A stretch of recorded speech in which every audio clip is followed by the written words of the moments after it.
student, I'm Gopi Kumar Srivastava and this is my fourth video of chapter number 7, Understanding the Marginalizations. In this video, I'm discussing about the Adivasis and the development. The forests were absolutely crucial to the development of the all empires and the settled civilization in India. यहाँ कहा गया है कि forest बहुत ही important या crucial important चीज़ है जो डेवलपमेंट में काम आता है एम्पायर का.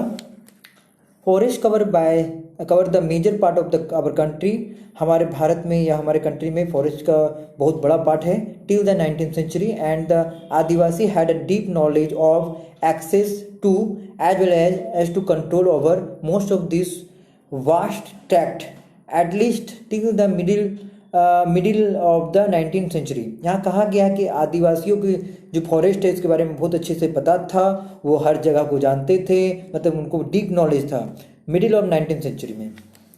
This means that they were not ruled by the large state and the empire. इससे ये देखा जाता है कि वो लोग किसी स्टेट के अंदर नहीं थे, किसी एम्पायर के अंदर नहीं थे, किसी राजा महाराजा के अंदर नहीं थे. Instead, often the empire heavily depended on the Adivasi for the crucial access of the forest resources. फिर जितनी भी एम्पायर है, जितनी भी स्टेट है, वो आदिवासियों पे डिपेंडेबल हो गए क्योंकि उनको फॉरेस्ट रिसोर्स चाहिए था.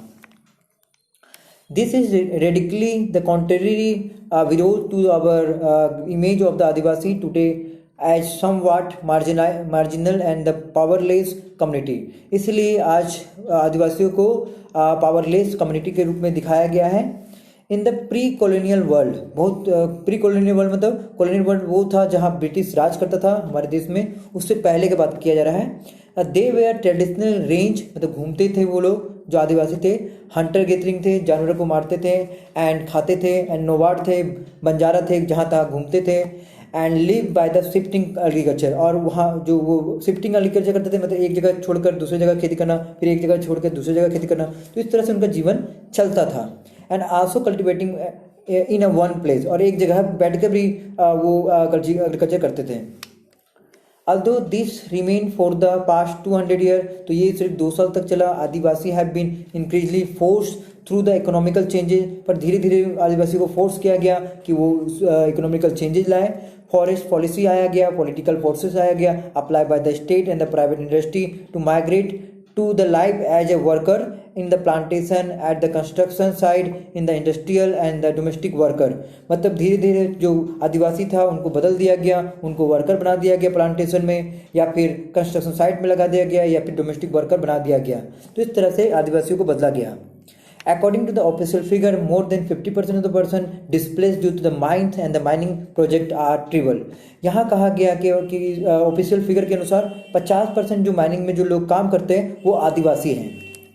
Another recent survey was reported by the organization working among the Adivasi showed that 79% of the person displaced from the state of Andhra Pradesh,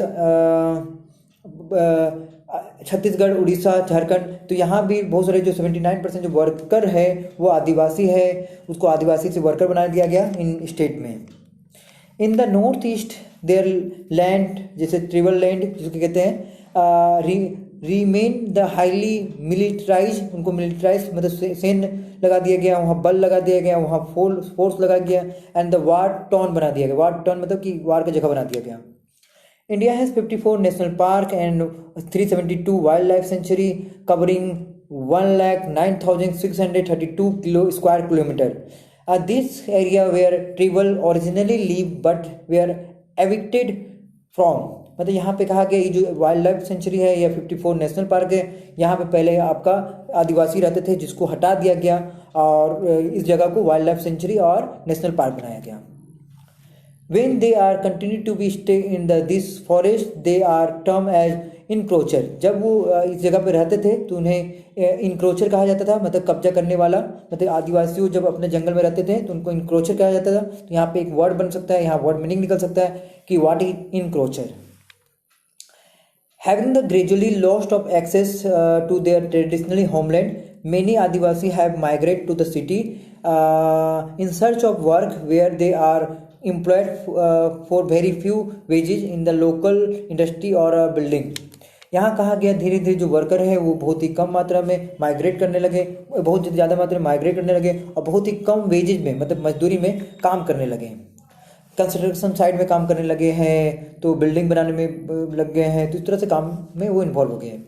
45% of tribal group in the rural area and 35% of the urban area live below the poverty line. यहाँ पे कहा गया है कि 45% of tribal group, जो आदिवासी के 45% जो है वो अभी भी गरीबी की रेखा में है, और 35% जो अर्बन एरिया में है वो भी अभी तक गरीबी रेखा में है। तो उसके बाद हमारे पास नेक्स्ट टॉपिक आता है मुस्लिम एंड द मार्जिनाइजेशन, जिसको हम लोग नेक्स्ट वीडियो में डिस्कस करेंगे। बट इस वीडियो में हमें इस टॉपिक से रिलेटेड क्वेश्चन चाहिए, जो हमारा आदिवासी जो डेवलपमेंट है। तो चलिए हम लोग देखते हैं इसमें हमारा जो क्वेश्चन है वो कहाँ पे है। तो हमारा जो क्वेश्चन है इससे रिलेटेड वो आपको क्वेश्चन नंबर मिलेगा